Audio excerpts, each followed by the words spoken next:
here's a question from Remind Me to Build, who asks, what are the disadvantages to using 900 megahertz ELRS over 2.4 gigahertz? You type 2.5 gigahertz. I think he meant 2.4 though. Because anyway, disadvantages of 900 megahertz. Number one, bigger antennas, more of a pain in the ass. It's a small thing. On a 5-inch quad, the size of a 900 megahertz antenna is fairly substantial. Well, it doesn't matter. People flew Crossfire for years, and the antennas got chopped up and got in the way, and it was a little annoying, but meh. If you fly 7 inches or 10 inches or big flying wings, the size of the 900 megahertz antenna isn't an issue. You got a million places you could put it. But on smaller quads, it's a little bit of an issue. 900 megahertz ExpressLRS tops out at, I think it's 200 hertz. So if you are concerned about racing and you want the lowest possible latency, you're not going to get it. You're not going to get it. 2.4 gigahertz is going to give you up to 1,000 hertz. Much lower latency. A difference in latency of something like 15 or 18 milliseconds. I'm not exactly sure about the number, but that's the ballpark for 200, 250 hertz ExpressLRS. Whereas 1,000 hertz is down in the sub 2 millisecond latency range. So that's pretty substantial reduction. And I think the final disadvantage would be that there is less 900 megahertz hardware out there. So you're going to be more limited in what hardware you can choose. Patrick Prochaska says, hi from Austria. Any recommendations on an 03 4S Cinewhoop? And is the Foxeer Mega 35 a good 3.5-inch quad? Will there be an 04 air unit? Boy, stacking up those questions, Patrick. Let me do my best to answer them, and thank you for a €5 super chat. Will there be a DJI 04 unit? Yeah, someday, probably. When? Don't know. No one knows. We have pretty solid rumors right now that a new DJI FPV drone is coming and that a new DJI goggle is coming.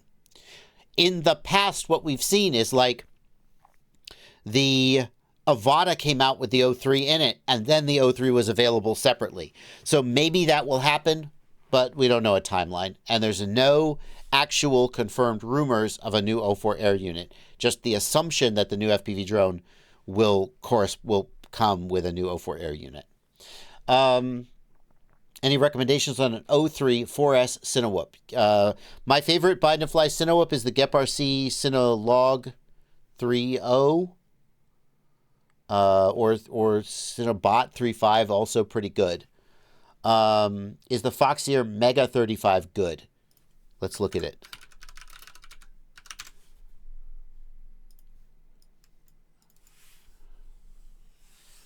I see what we got here. So we got a little 3.5-inch freestyle drone with an 03 in it. Is it any good? Foxeer makes good ESCs and flight controllers. The Foxeer Reaper is one of the most reliable ESCs used by racers. So the flight controller is probably as good as an AIO ever is, which is not great, but it's probably at least average. 2105.5 motor, pretty solid for a 3.5-inch prop. Going to have plenty of responsiveness and power. And the frame design looks okay. Like, I'm not diving in deep. How's the price? $320. ExpressLRS 2.4 gig and 03. Which motors? Oh, for freestyle, I'm definitely getting 3650 kV on 4S. Yeah, for freestyle, I think the 2650 is more. It's not for 6S, is it? Nobody's going to run 6S on this. Are they? Nah, surely not. Oh, well. What battery should I use? Not going to tell me? Just going to let me guess? I know what battery you should use, but why is that not on the product page, Foxeer? Come on. Come on, Foxeer. Help a brother out. I don't see any, deal breakers. Seems fine. Loving the Learning to Fly series. Any plans to teach some more complex or racing-focused maneuvers? Trippy spin, juicy flicks, etc. I certainly am not going to be teaching a trippy spin anytime soon because I am not expert enough at trippy spins to teach them. But yeah, we're gonna work our way forward. I've got a lot of ideas for additional drills to do and tricks to work on. I'm gonna keep releasing batches of them, every little while. I think at this point we're far enough along that I feel like when you first start a series, if you don't deliver on the series sufficiently, then you've let your audience down. And I think at this point, I'm like 15 or something. Not all of them have released, but I think I'm about 15 or so episodes in. And I feel like I've gotten through like the basics of learning to fly, and we're starting to do more advanced stuff. I feel like I have delivered on the promise of the playlist, and we can keep going into more advanced stuff. So the spacing may spread out a little, but definitely going to do more. Is 8S the future? No, not really. 8S was pretty cool, but most people are good. More than enough performance on 6S, and the higher voltage. There's something about the way that FETs are designed that there seems to be a cutoff right around 30 volts or something, and I don't know why, but making ESCs and flight controllers that take 8S seems to be more expensive and more difficult than 6S. Maybe I'm wrong about that, but maybe it's just a market forces thing. But I don't think that for most people the advantages of 8S are really needed, and not at 5-inch, not in the 5-inch class. Maybe in the 7-inch class there's a motivation to go 8S. I could see that, but not in the 5-inch class. Travis Eastman, thank you for a $10 super chat. Have you ever flown a plane? Yep, I have. I actually started with fixed wings. My very first plane was a Bixler.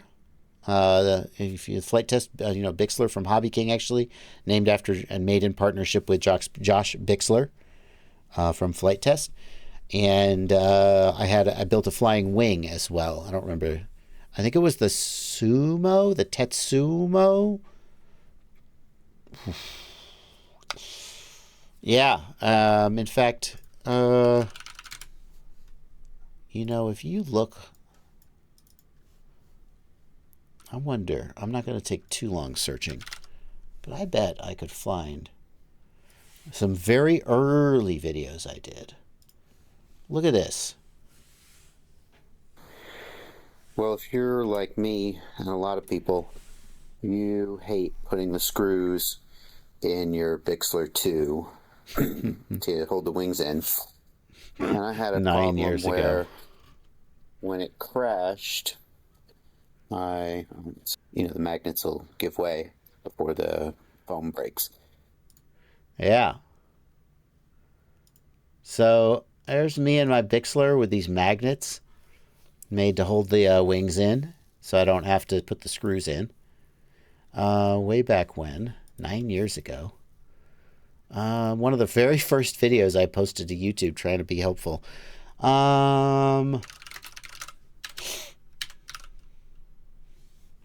And here is me flying my wing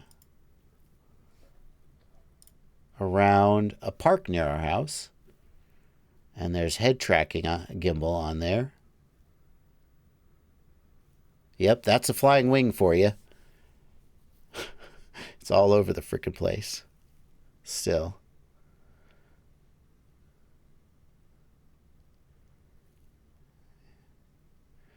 And I'm looking around. You can see in the lower, that's the actual gimbal camera versus I'm looking around, looking into the turns and stuff.